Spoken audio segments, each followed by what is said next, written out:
Thank you রে ছোট, কিন্তু তুই করলি কি করে সব?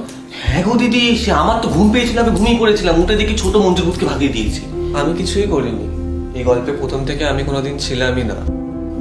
মঞ্জু মারা যাওয়ার পর বাবলু আর পম্পমের কাছ থেকে বদলা নিতে এসেছিল, কারণ ওর আসামি এরা দুজনই ছিল। আর ও তো সরলার ব্যাপারে জানতোও না, তো সেটার কোনো প্রশ্নই ওঠে না। কিন্তু ও এটা জানতো না যে তার আগে অলরেডি আমার হাতে অ্যাক্সিডেন্টালি বাবলু মারা গেছে।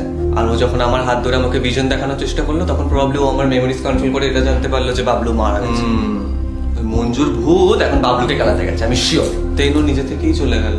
ঠিক আছে বাবা, সে যাই হোক, পম ঠিক আছে এখন, এটাই আমার অনেক। আমি যাই দেখি দাদা উঠেছে কি, মাকেও নিতে যেতে হবে। এই ছোট, তুই কি সব বলছিলিস নাকি তোর মেমোরি কন্ট্যাক্ট করেছে, তোর হাত ধরেছে, ভিশন দেখিয়েছে? তুই বললি না তো তোকে কি ভিশন দেখিয়েছে? এটাই যে চেক করতে গেছিলেন উনি ফ্ল্যাটে ঠিকঠাক করে কাজ হচ্ছে কিনা, আর তখনই হার্ট অ্যাটাক করে উনি মারা যান। তাই না পম্পম? হবে হয়তো। যা শেষ ভালো তার সবই ভালো। ভালো হলেই ভালো। আমি যাই, ভাত বসাই, রাবণের গুষ্টি গিলবে তো সব।